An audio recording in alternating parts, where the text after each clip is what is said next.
Hello दोस्तों, कैसे हो आप सभी। उम्मीद करता हूँ सब बढ़िया होंगे। तो आज हम यूके ट्रिपल एससी 2016 का पेपर सॉल्व करेंगे। ठीक है, तो शुरुआत करते हैं। फिर पहला क्वेश्चन है, in water demand the hourly variation factor is usually taken as. ठीक है, पानी की मांग में प्रति घंटे का भिन्नता कारक सामान्यतः कितना लेते हैं। ठीक है, तो इसका जो हमारा करेक्ट आंसर रहेगा वो रहेगा ऑप्शन नंबर ए, 1.5 लेते हैं। अब इस चीज में कंफ्यूज मत होना कि 2.7 भी रहता है, कई लोग 2.7 में कंफ्यूज हो जाते हैं। ठीक है, अगला क्वेश्चन है, for a steel member in tension the permissible stress in axial tension is given by. Permissible stress किस में पूछा गया, एक्सियल टेंशन में। इस्पात के एक तनन सदस्य के लिए अक्षीय तनाव में अनुज्ञेय प्रतिबल का मान क्या होगा। ठीक है, तो वो कितना होता है, 0.6 FY। ठीक है, दूसरी बात, अगर हमें पूछा होता permissible stress in bending tensile, तो देन हमारा कौन सा हो जाता, ऑप्शन नंबर सी सही हो जाता है। ठीक है, नेक्स्ट है, a plate girder is economical when loads are heavy and span is more than. जब अधिक भार कार्यरत हो एवं पार्ट से अधिक हो तो प्लेट गर्डर का उपयोग नित्यवीय ही होता है। तो इसका मतलब इकोनॉमिकल कब होगा, अगर हमारे पास लोड ज़्यादा है तो इकोनॉमिकल तब होगा जब हमारी इसकी जो स्पैन है वो 20 मीटर से ज़्यादा हो।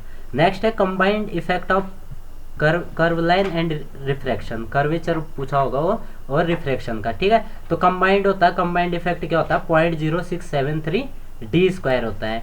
ठीक है, और जो कर्वेचर का पूछा होता है तो फिर हमारा 0.0785 डी स्क्वायर हो जाता है। अगर रिफ्रैक्शन का पूछा होता है तो 0.0112 डी स्क्वायर हो जाता है।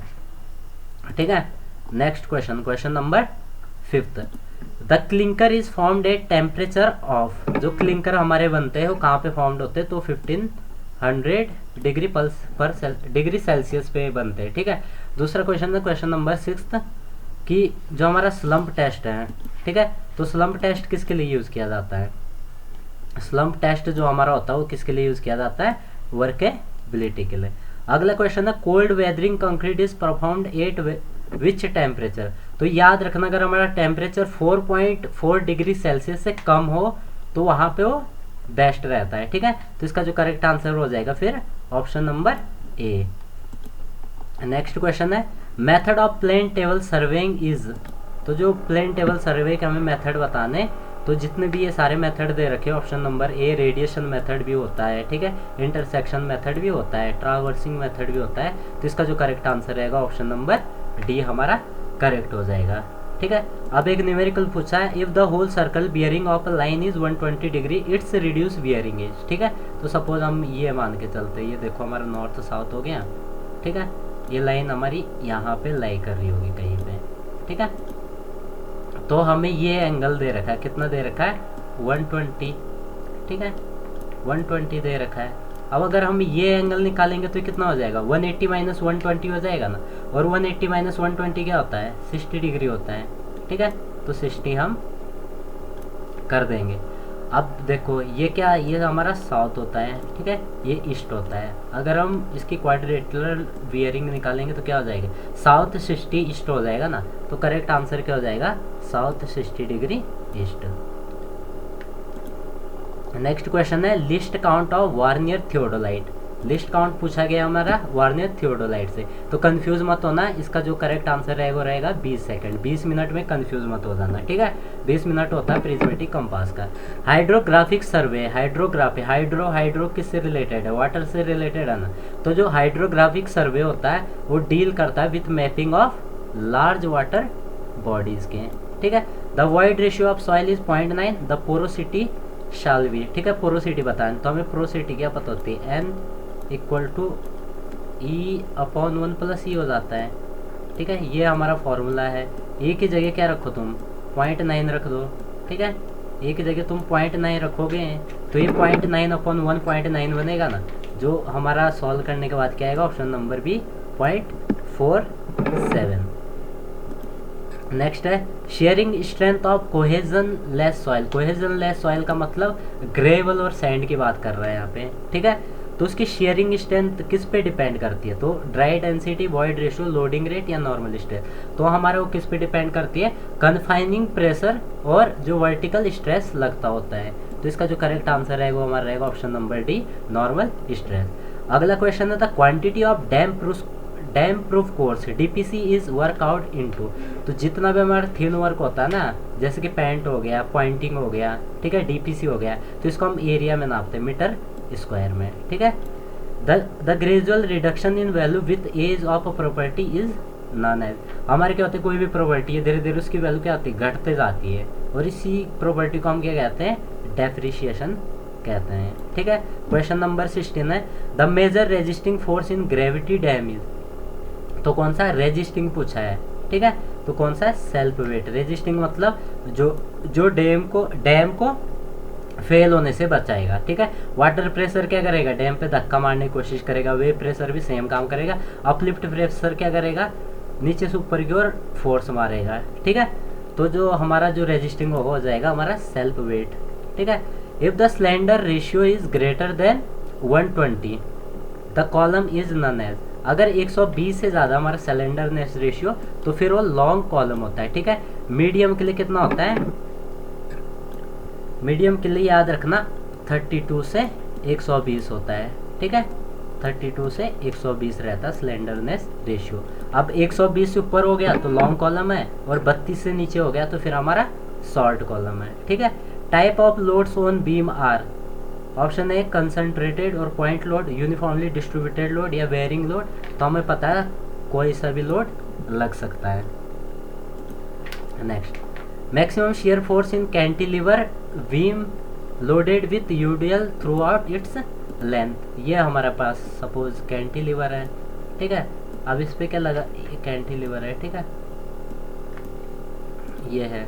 अब इसमें हमारा क्या है, यूडीएल लगा हुआ कुछ इस टाइप से, ठीक है, इस टाइप का यूडीएल मान के चलते हैं। हमारे डब्ल्यू पर मीटर लेंथ लग रहा है। अब पूछ रहा है मैक्सिमम शेयर फोर्स कहाँ होगा। अगर हम इसका शेयर फोर्स डायग्राम बनाएं, ठीक है, तो शेयर फोर्स यहाँ पे फ्री एंड पे 0 होगा पहले, फिर ये क्या हो रहा है, धीरे धीरे बढ़ रहा है। तो जो मैक्सिमम शेयर फोर्स आएगा हमारा कहाँ आएगा, फिक्स्ड एंड पे आएगा, ठीक है। तो जो करेक्ट आंसर हो जाएगा फिक्स्ड एंड, ठीक है। जो ये हमारी ये है, ये याद रखना, ये तिरछे नहीं है, सीधे सीधे बना देना है ऐसे, ठीक है, ऐसा बनेगा कुछ डायग्राम। नेक्स्ट है cantilever beam of length L carries a load W at its middle. The slope at the middle of cantilever is Q. What is the slope at free end? ठीक है, फ्री एंड पे हमारा क्या निकालना, हमें slope निकालना है, ठीक है।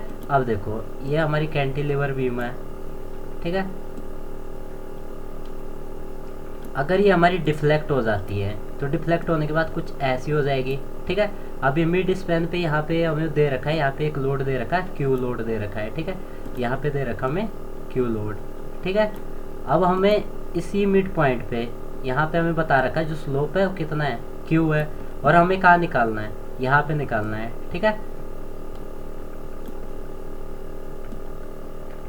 स्लोप निकालना हमें कहाँ पे, फ्री एंड पे निकालना है, ठीक है। अब देखो ये अगर हमें थीटा दे रखा है, ये वाला तो गिवन है, ये कितना है, थीटा है सपोज, बट यहाँ क्या दे रखा है, क्यू दे रखा है हमारा ये, ठीक है। तो यहाँ पे स्लोप निकालना है, तो ये होगा स्लोप, तो ये स्लोप भी क्या होगा जाएगा, ये भी क्यू ही होगा ना। तो जो करेक्ट आंसर रहेगा वो क्यू होना चाहिए, बट है ही नहीं कहीं, तो ऑप्शन नंबर डी इसका सही हो जाएगा, ठीक है।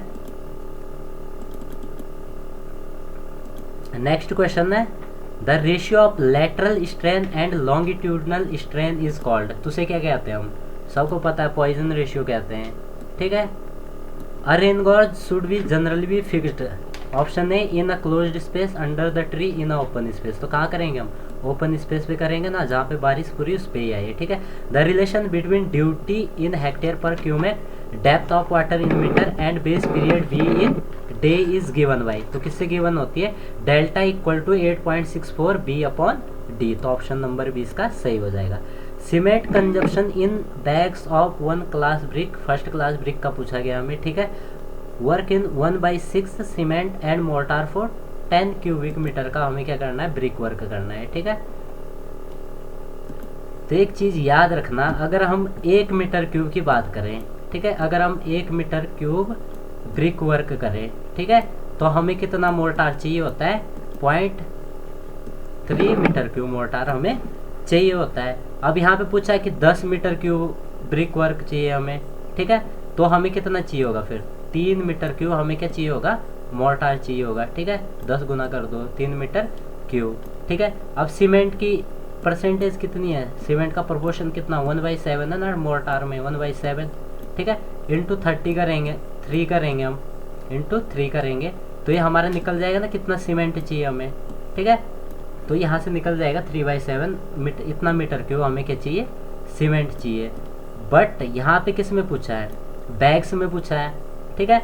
अब एक चीज़ याद रखो कि एक बैग सीमेंट का जो हमारा वॉल्यूम रहता है एक बैग का, ठीक है, एक बैग का, ठीक है, एक बैग का कितना रहता है 0.035 मीटर क्यूब रहता है, ठीक है, एक बैग का। हमें चाहिए कितना 3/7 मीटर क्यूब।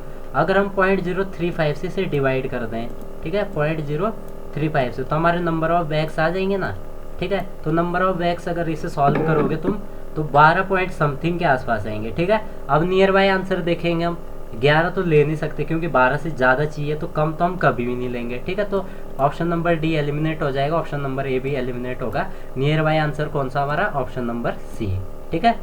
क्वेश्चन नंबर 25 है the most reliable estimate is cube rate, preliminary, detailed या प्लिंथ एरिया। तो हमारा जो मोस्ट रिलायबल है जिसपे हम भरोसा कर सकते हैं वो है डिटेल्ड, ठीक है, क्योंकि उसमें हर एक चीज़ की काउंटिंग होगी, हर चीज़ का एस्टिमेशन होगा, ठीक है। The most efficient section of channel is, channel का मोस्ट एफिशिएंट सेक्शन कौन सा होगा, ट्राइंगुलर, रेक्टेंगल, स्क्वायर या ट्रेपेजॉइडल। तो इसका करेक्ट आंसर रहेगा ट्रेपेजॉइडल, क्योंकि ट्रेपेजॉइडल में ये बेनिफिट है कि वो रेक्टेंगल का भी बेनिफिट देगा और ट्राइंगल का भी हमारे पास बेनिफिट देगा, ठीक है। नेक्स्ट क्वेश्चन है question number 27। As per BIS in cohesive soil for single footing permissible settlement बताना हमें किसमें, सिंगल फुटिंग में, मतलब आइसोलेटेड फुटिंग में। तो याद रखना उसके लिए कितना होता है आइसोलेटेड फुटिंग में, अगर क्ले की बात हो रही है, ठीक है, कोहेसिव सॉइल, तो 65 mm रहता है, ठीक है, 65 mm रहता है, ठीक है। अब ऑप्शन में कहीं 65 mm है नहीं, 65 mm का मतलब 6.5 सेंटीमीटर भी बोल सकते हैं, बट ऑप्शन में कहीं है नहीं, तो चारों ऑप्शन गलत है, इस पर सबको नंबर मिलेंगे, ठीक है। Type of river training work are guide bank, groynes और स्पर्स, ठीक है। तो ये याद रखना रिवर टर्निंग वर्क्स, ये तीनों ही हमारे रिवर टर्निंग वर्क होते हैं, ठीक है। ये पर soil have same value of liquid limit and plastic limit, मतलब लिक्विड लिमिट और प्लास्टिक लिमिट है, मतलब इसका मतलब है कि हमारा पास प्लास्टिसिटी नहीं है। प्लास्टिसिटी का मतलब कि हम अगर सॉइल को लेंगे तो उसे हम मोल्डिंग नहीं कर सकते, उसे जिस शेप में बनाना चाहे उस शेप में हम नहीं बना सकते। तो किसके साथ ऐसा नहीं कर सकते, किसके साथ, सैंड के साथ, है कि नहीं। सैंड तुम उठाओ क्या रहती है, अलग अलग रहती है सारी, ग्रेवल सैंड जो कोहेजन लेस सॉइल होती है उसमें हमारे पास लिक्विड लिमिट और प्लास्टिक लिमिट सेम होती है, मतलब हमारी प्लास्टिक स्टेट नहीं होती, ठीक है। अगला है sieve analysis is made to determine. तो सीव एनालिसिस का ध्यान रखना, पहली बात ये पार्टिकल साइज डिस्ट्रीब्यूशन के लिए यूज होता है, ठीक है। दूसरी बात है ये इफेक्टिव साइज निकालने के लिए यूज होता है। तीसरा है कोफिशिएंट ऑफ यूनिफॉर्मिटी, CU जो तुमने पढ़ा होगा, ठीक है, तो CU निकालने के लिए होता है। और चौथा ये फाइनेंस मॉड्यूलस निकालने के लिए होता है। तो इसका जो करेक्ट आंसर रहेगा option number D. Next, a non-circular curve of varying radius introduced between a straight and a circular curve is called। तो उसे क्या कहते हैं, उसे हम ट्रांजिशन कर्व कहते हैं, ताकि जो गाड़ी वाला है सपोज, ठीक है, वो इजीली अपनी डायरेक्शन चेंज कर सकें, ठीक है। The soil has a bulk density of 22 kilonewton per metre cube and water content of 10%। तो ड्राई डेंसिटी निकालना है हमें, ठीक है। तो गामा ड्राई इक्वल टू क्या होता है, गामा ड्राई इक्वल टू होता है gamma bulk upon 1 plus water content, ठीक है। अब देखो गामा बल्क कितना 22 दे रखा है, वाटर कंटेंट कितना 10% या 0.1 लिख सकते हैं हम इसे। तो जो हमारा गामा ड्राई हो जाएगा कितना हो जाएगा 22 अपॉन 1.1। इसको सॉल्व करोगे तो आंसर कितना आ रहा है 20 किलो न्यूटन पर मीटर क्यूब, ठीक है। उसके बाद है tacheometer is a type of. तो टैक्योमीटर किसका टाइप है, थियोडोलाइट का टाइप है ना, ठीक है। The first reading from a level station is called. जो फर्स्ट रीडिंग होती है उसे हम बैक साइड कहते हैं। और दूसरी बात ये भी याद रखना, जो लास्ट रीडिंग है फिर उसे क्या कहते हैं, उसको हम फोर साइड कहते हैं, ठीक है। Next, the strength of concrete with passage of time. अगर टाइम के साथ जैसे टाइम बीतता गया तो कंक्रीट की जो स्ट्रेंथ है ना वो हमारी क्या होती है, इंक्रीज होती है, ठीक है। इंक्रीज होती है। Next, the relation between specific gravity, water content, void ratio and degree of saturation. तो इसका तुम सिंपल फॉर्मूला याद रखना, क्या होता है, सहवाग, SE एक तरफ, WG एक तरफ, ठीक है, ये याद रखो, सहवाग। कौन सा सहवाग, वीरू सहवाग, ठीक है, वीरेंद्र सहवाग, तो ये याद रखो सहवाग, ठीक है। तो करेक्ट आंसर कौन सा हो जाएगा, ऑप्शन नंबर सी हो जाएगा ना, ठीक है। Bench mark is point of known bearing, known reference level, known position.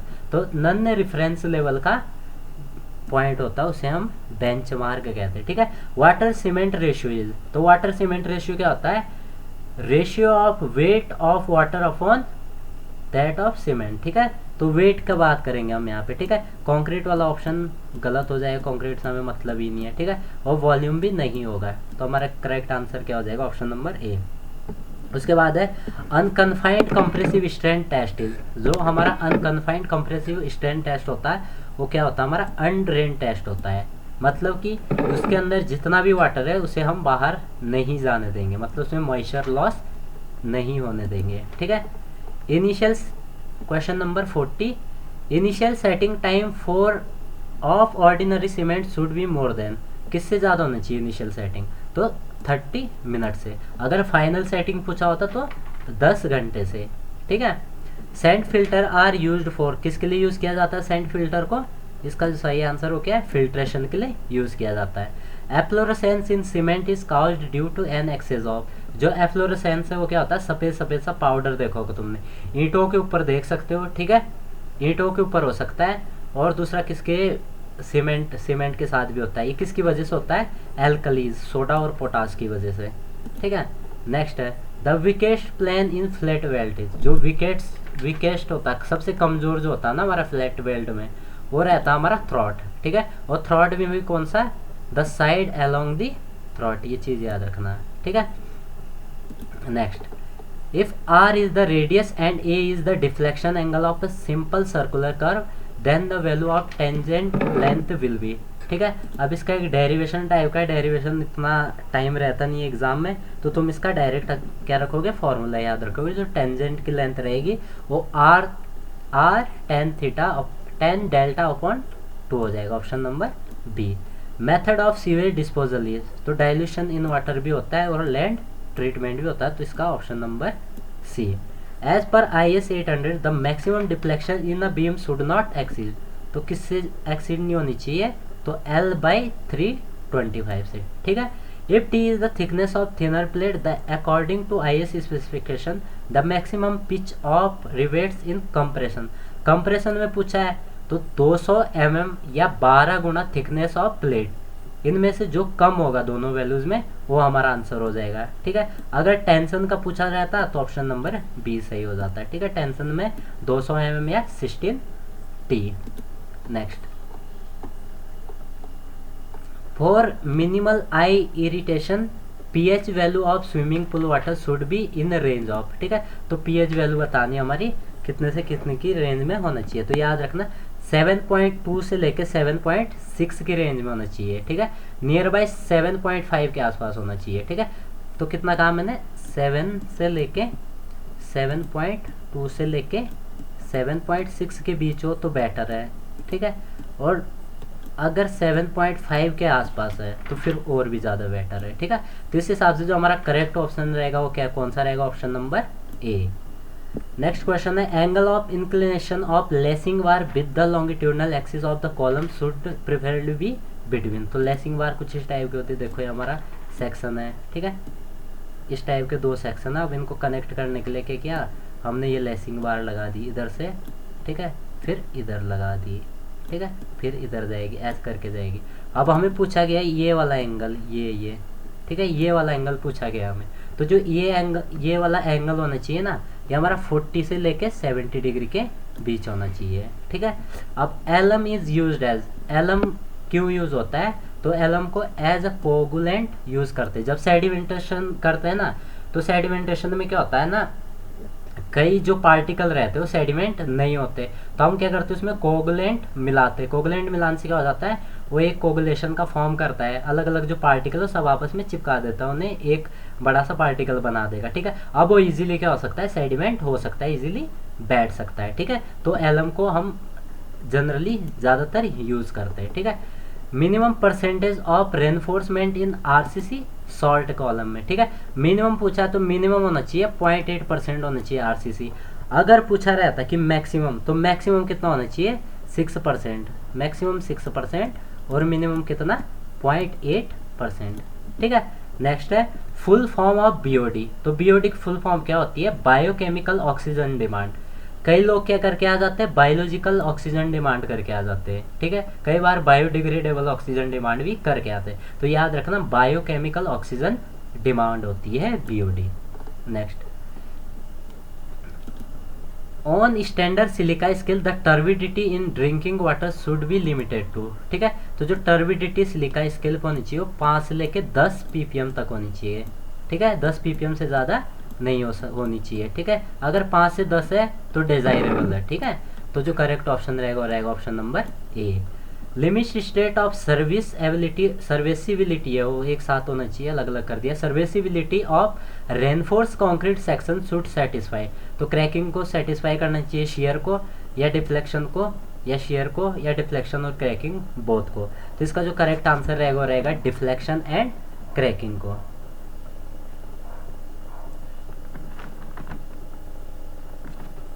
ठीक है। अगर हमारा पूछा होता है लिमिट स्टेट ऑफ फ्लेक्सर, तो लिमिट स्टेट ऑफ फ्लेक्सर में फिर हमारा आ जाता है शियर आ जाता है, ठीक है। नेक्स्ट क्वेश्चन है the beam is under reinforcement when. तो बीम अंडर रेनफोर्समेंट तब कहलाती है जब उसकी जो न्यूट्रल एक्सिस है ना वो लिमिटिंग न्यूट्रल एक्सिस से क्या है, कम है, ठीक है। तो करेक्ट आंसर रहेगा ऑप्शन नंबर सी।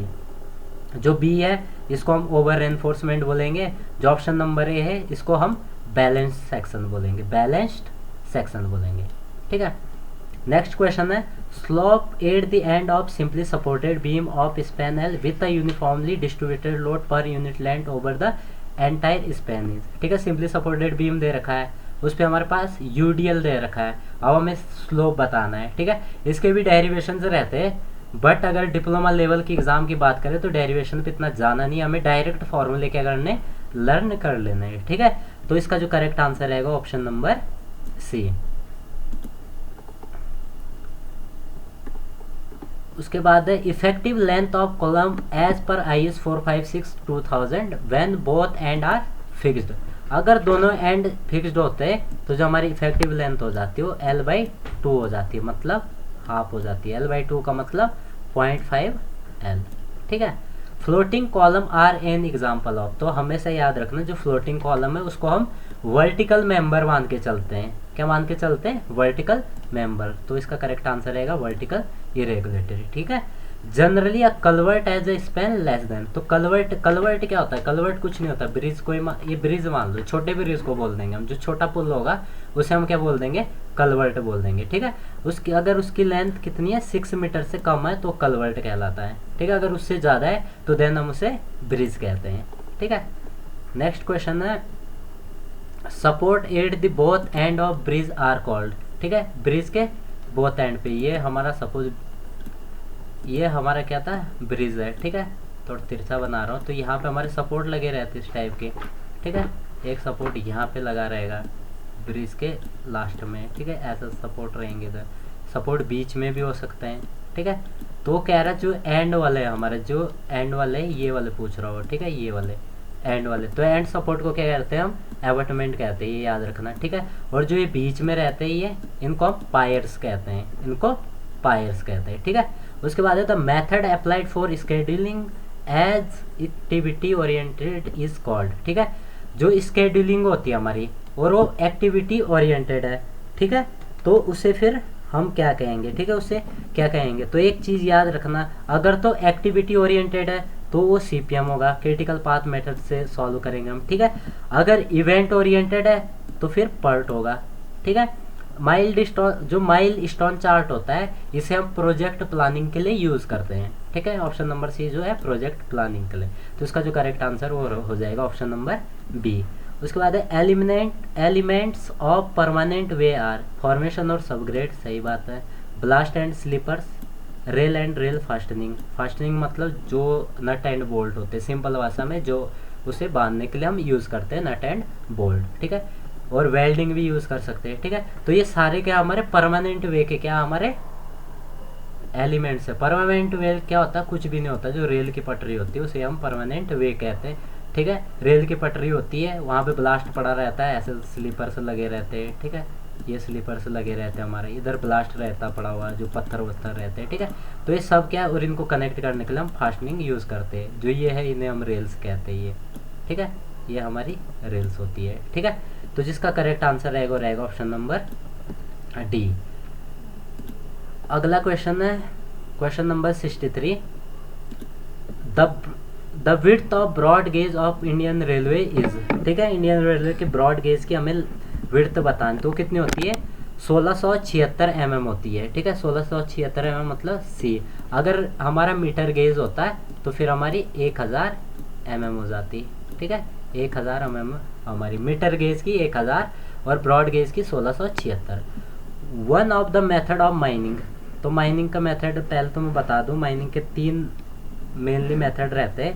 पहला होता है हमारा सरफेस मेथड होता है, दूसरा होता है हमारा अंडरग्राउंड मेथड, जिसका जो करेक्ट आंसर रहेगा वो रहेगा option number A, surface method. Environmental global issues is are, ठीक है। तो ग्लोबल वार्मिंग सही बात है, सब जगह नुकसान पहुंचा रही है। एसिड रेनिंग सबके लिए ग्लोबल प्रॉब्लम है, ठीक है। Greenhouse effect global problem है, ठीक है। तो करेक्ट आंसर हो जाएगा option number D. Next question है height of high rise building according to international standard के अकॉर्डिंग बताना है, ठीक है। हाई राइज बिल्डिंग की हाइट क्या रहेगी, तो हाइट रहेगी 23 मीटर से लेके 150 मीटर तक, ठीक है। अगर 150 मीटर से ज़्यादा हो जाती है हमारी हाइट ना, तो उसे स्काई स्क्रैपर कहते हैं, ठीक है। Next, renewable energy sources are, तो हमें पता है सोलर एनर्जी भी होता है, ये विंड एनर्जी भी होता है और हाइड्रो एनर्जी, सब क्या हमारे नवीनीकरणीय ऊर्जा के स्रोत है, ठीक है। तो करेक्ट आंसर हो जाएगा ऑल ऑफ दी एबव।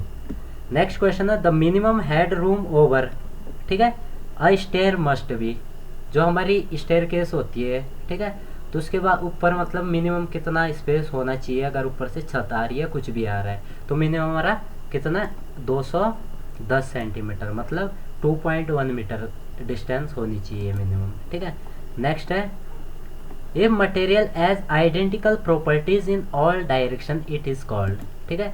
सभी डायरेक्शन में सेम प्रॉपर्टी है तो उसे हम आइसोट्रॉपिक कहते हैं। सेम प्रॉपर्टीज अगर नहीं है सब डायरेक्शन में तो उसे हम ऑर्थोट्रॉपिक कहते हैं, ठीक है।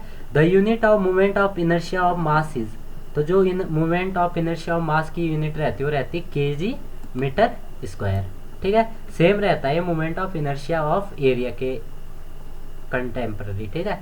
Curved cables can be used in following, जो कर्व्ड केबल्स होती है उनको हम प्री स्ट्रेस मेंबर में यूज करते हैं। अब क्वेश्चन ये भी बनता है यहाँ से कि पोस्ट और प्री टेंशन, जो पोस्ट टेंशन और प्री टेंशन है ये तो प्री स्ट्रेस के टाइप है, तो बट हम ए बी दो आंसर नहीं लगा सकते ना, क्योंकि फिर प्री टेंशन भी तो सही था, बट प्री स्ट्रेस में क्या हो रही है, दोनों भी इंक्लूड हो जा रहे हैं, ठीक है। तो करेक्ट आंसर रहेगा सी। नेक्स्ट क्वेश्चन है CVR test is widely used for, ठीक है। जो सीवीआर टेस्ट है वो किसके लिए यूज किया जाता है, तो जो सीवीआर टेस्ट है हमारा वो यूज किया जाता है फ्लेक्सिबल पेमेंट के लिए यूज किया जाता है। अब दूसरा हमारा आता है रिजिड पेमेंट, तो रिजिड पेमेंट के लिए हम यूज करते हैं क्या यूज करते हैं, इलास्टिक थ्योरी यूज करते हैं, ठीक है। और जो ये सीवीआर टेस्ट है ये हमारे एम्पेरिकल मेथड्स हैं, ठीक है। Road machine, question number 73, road machinery for road construction are bulldozer, roller, bitumen boiler, तो करेक्ट आंसर है ऑल ऑफ द सभी हमारे क्या है रोड मशीनरी है। The ratio of static friction to dynamic friction पूछा गया है, तो हमेशा याद रखना जो हमारा डायनेमिक फ्रिक्शन रहता है ना वो स्टैटिक फ्रिक्शन से हमेशा कम रहता है, ठीक है। अभी हमारा static friction upon dynamic friction पूछा गया है, ठीक है। अब मैंने क्या बताया कि जो डायनेमिक फ्रिक्शन है वो स्टैटिक फ्रिक्शन से हमेशा कम रहता है। अब ऊपर बड़ी वैल्यू है नीचे छोटी वैल्यू है तो आंसर हमेशा क्या आएगा, एक से ज़्यादा आएगा, तो करेक्ट आंसर हो जाएगा ऑप्शन नंबर 74 बी। नेक्स्ट है the strip for take off and landing of aircraft is called, जो स्ट्रिप बनी होती है उसे क्या कहते हैं हम, तो उसे क्या कहते हैं हम रनवे कहते हैं, ठीक है। नेक्स्ट है the minimum coefficient of lateral friction for highway is, lateral पूछा है तो लेटरल होता है 0.15। अगर लॉन्गिट्यूडनल फ्रिक्शन पूछा होता, क्या पूछा होता लॉन्गिट्यूडनल, तो होता कितना 0.35। ठीक है, 0.35 से लेके 0.4 तक। ठीक है, बट अधिकतर हम कितना लेते हैं लॉन्गिट्यूडनल 0.35 ही लेते हैं। IRC कहता है कि 0.35 से 0.40 तक ले सकते हो। ठीक है, इन हिल रोड स्कपर इज प्रोवाइडेड फॉर। ठीक है, तो जो स्कपर है उसको किसके लिए यूज़ किया जाता है, हमने ड्रेनेज वर्क के लिए यूज़ किया जाता है, ताकि जो वाटर हमारा वो इजीली क्या हो सके, ड्रेन हो सके। तो इसका जो करेक्ट आंसर रहेगा वो रहेगा option number C, test on bitumen are. ठीक है, ये पहला है, ऑप्शन नंबर है पेनिट्रेशन। ठीक है, पेनिट्रेशन गलती से लिख दिया हो ना, पेनिट्रेशन है वो। डक्टिलिटी टेस्ट तो पता ही है, ये सब हम करते ही है। सॉफ्टनिंग पॉइंट भी करते हैं, फ्लैश एंड फायर टेस्ट भी करते हैं। तो इसका जो करेक्ट आंसर रहेगा option number C. Centre of gravity of a solid cylinder of radius R and height H. अब सिलेंडर हमारा कुछ इस टाइप का रहेगा। ठीक है, अब सिलेंडर क्या एक सिमेट्रिकल ही तो है। ठीक है, थ्रू आउट हमारा प्रिज्मेटिक बार समझो, इसे प्रिज्मेटिक ही है। ठीक है, तो इसको सेंटर ऑफ ग्रेविटी का होगा यहाँ से यहाँ पे होगा ना। ठीक है, तो h/2।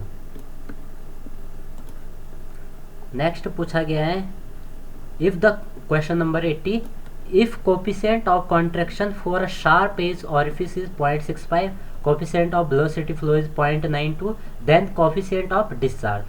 coefficient of discharge हमें निकालना है। ठीक है, तो एक चीज़ याद रखो, जो coefficient of discharge होता है ना, वो इन दोनों का प्रोडक्ट रहता है, coefficient of contraction into coefficient of velocity। ठीक है, इन दोनों को आपस में मल्टीप्लाई कर दोगे तो जो हमारा करेक्ट आंसर आएगा 0.598।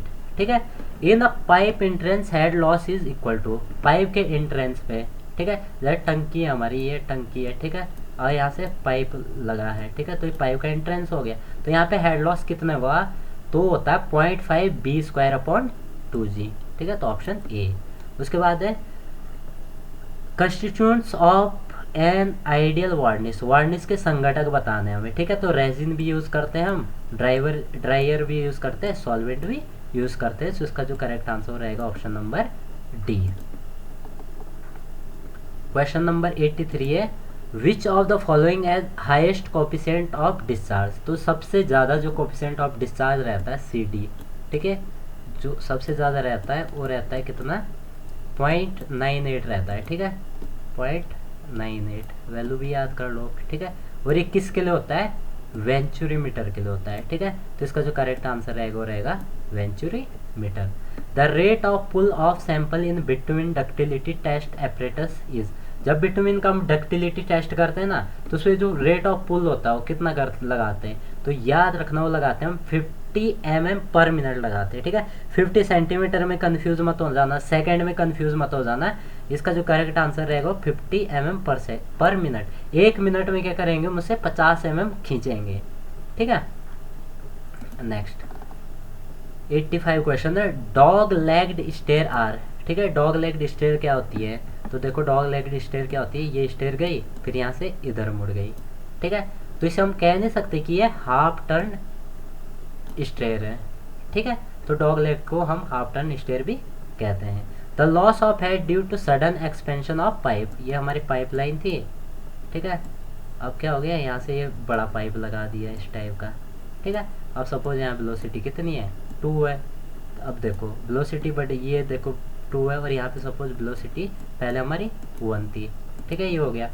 अब एक चीज़ होगी, जैसा हमारा एरिया बढ़ेगा, यहाँ पे क्या है एरिया बढ़ रहा ना, यहाँ पे ये एरिया ज़्यादा है इस एरिया के कंपैरिजन में, तो यहाँ पे ये वेलोसिटी क्या होगी, कम हो जाएगी।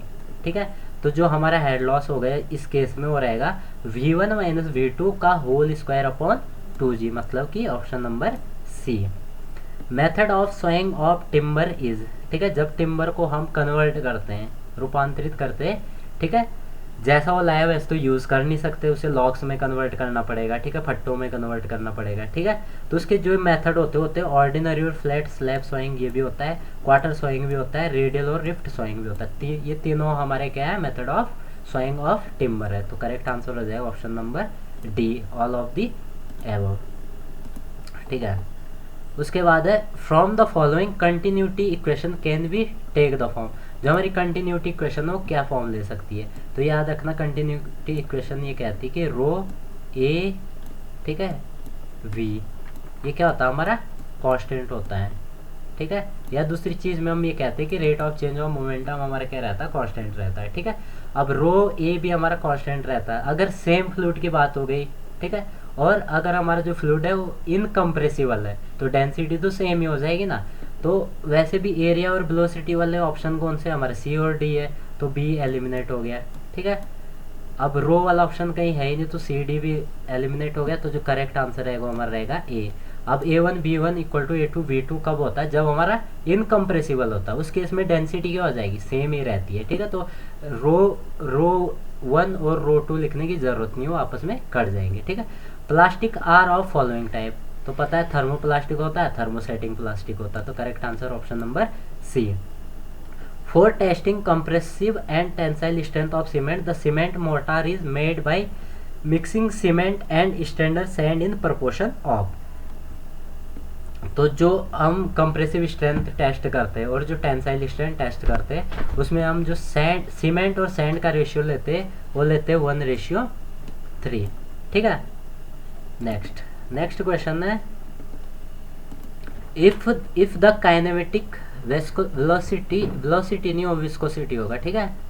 वेलोसिटी उन्होंने गलती से लिख दिया है। If the kinetic viscosity of fluid is 6 stock and specific gravity is 1.9, the dynamic viscosity of liquid is, ठीक है। तो याद रखना जो काइनेमेटिक होती है वो रहती है हमारी डायनामिक अपॉन जो हमारी डेंसिटी होती है, डेंसिटी को हम स्पेसिफिक ग्रेविटी भी लिख सकते हैं। अब हमें निकालने को है डायनामिक निकालनी है, तो डायनामिक क्या हो जाएगी, काइनेमेटिक इंटू डेंसिटी, मतलब 6 इंटू 1.9। अब जब इसको तुम सॉल्व करोगे, तो इसका जो आंसर आएगा वो आएगा 11.4, ठीक है। The bond in which each course consist of alternative stretcher and header is known as, ठीक है। अब देखो ये कह रहा कुछ इस टाइप का, जैसे हमने ये क्या की ब्रिक की वॉल बना रहे हैं। अब यहाँ के क्या हमने पहले जो फर्स्ट लेयर है यहाँ पे सिर्फ हेडर प्रोवाइड कर दिए, सेकेंड लेयर में हमने क्या किया स्ट्रेचर और स्ट्रेचर ही प्रोवाइड किए। तो इस पूरी लाइन में क्या हमारे हेडर है और इस पूरी लाइन में क्या हमारे स्ट्रेचर है, ठीक है। तो इस टाइप के जो हमारा रहता है बॉन्ड रहता है उससे हम कहते हैं इंग्लिश बॉन्ड, ठीक है। Next, the age of tree can be judged from, तो एज ऑफ ट्री किससे पता करते हैं हम, एनुअल रिंग से, ठीक है। अगला क्वेश्चन है प्योर लाइम कंटेंट्स इतना % ऑफ लाइम, तो जो प्योर लाइम होता है उसमें 90 से 95% तक लाइम होता है, ठीक है। अब इसमें जो हमारा ऑप्शन देखे तो कहीं भी सही नहीं है, तो 90 से 95 कहीं भी नहीं है ना, तो ऑप्शन नंबर डी हमारा सही हो जाएगा, ठीक है। For a rectangular foundation of width be the eccentricity of load should not be greater than, तो एसेंट्रिसिटी किससे ज़्यादा नहीं होनी चाहिए, b/6 से, ठीक है। अगर इन द केस हमारे पास क्या होता है सर्कल होता है, ठीक है, सर्कल के केस में फिर हमारा हो जाता है b/4, ठीक है। सर्कल के केस में हमारा b/4 हो जाता है, ठीक है। उसके बाद 96 fish plates are usually made of, जो फिश प्लेट्स होती है ना उसको हम हाई कार्बन स्टील से बनाते हैं। ऑल ऑफ द एबव मत लगा के आ जाना, हाई कार्बन स्टील, ठीक है। Next, carbon credit is equivalent to, तो जो कार्बन क्रेडिट किसके इक्विवेलेंट होता है, एक कार्बन क्रेडिट रहता है हमारा वो 1 ton of carbon dioxide emitted, इसको एक्सप्रेस करता है, ठीक है। तो करेक्ट आंसर रहेगा option number A. The instrument use to measure ground vibration during earthquake, तो क्या कौन यूज करता है, सिस्मोग्राफ, ठीक है। Question number 99, the good quality paint should have this quality, पहली बात कवरिंग कैपेसिटी, सही बात है, पेंट क्यों यूज कर रहे हैं हम, कवर करने के लिए तो कर रहे हैं। रेजिस्टिंग टू एटमॉस्फेरिक इफेक्ट, इसीलिए तो करते हैं, जो हम लोहा रहता है, ठीक है, या हमारा मेटल से बनी हुई चीज़ें रहती है उसे पेंट क्यों करा, ताकि वहाँ कोरोजन ना लगे, नो चेंज इन कलर, सही बात है। तो इसका जो करेक्ट आंसर रहेगा वो रहेगा ऑप्शन नंबर डी, ठीक है।